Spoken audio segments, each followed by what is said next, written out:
सावधान, अब देश का कोई भी अस्पताल आईसीयू के नाम पर धोखा नहीं दे पाएगा। केंद्र सरकार लाने जा रही है एक बड़ा कानून।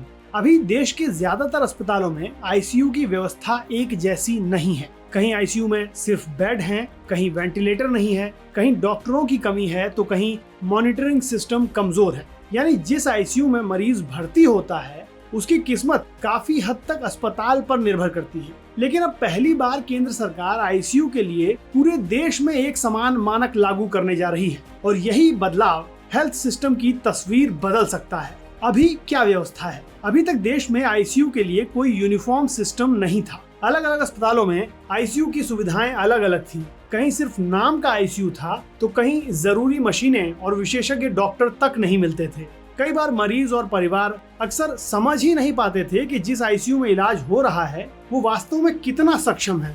इसी असमानता को खत्म करने के लिए स्वास्थ्य सेवाओं के महानिदेशालय यानी डीजीएचएस ने नए दिशा निर्देश जारी किए हैं। अब नई व्यवस्था क्या होगी? और सरकार आईसीयू को 3 अलग अलग स्तरों में बांटेगी। लेवल 1 आईसीयू, ये शुरुआती आपात इलाजों के लिए होंगे। वहाँ कम से कम 6 बेड और 1 वेंटिलेटर जरूरी होगा। इसका मुख्य काम होगा गंभीर मरीज को शुरुआती इलाज देकर स्थिर करना। लेवल 2 आईसीयू, यहाँ कम से कम 8 बेड होंगे और सेंट्रल ऑक्सीजन सिस्टम होगा। इस आईसीयू के आधे बेड पर वेंटिलेटर जरूरी होगा। साथ ही साथ किडनी और इमरजेंसी इलाज जैसी सुविधाएं भी होंगी। लेवल 3 आईसीयू, ये सबसे एडवांस आईसीयू होंगे।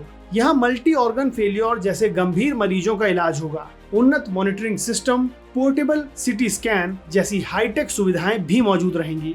देश में आईसीयू व्यवस्था को मजबूत करने के लिए ये बड़ी कोशिश मानी जा रही है। अब देखना होगा कि कागजों से निकलकर बदलाव अस्पतालों तक कितनी तेजी से पहुंचता है।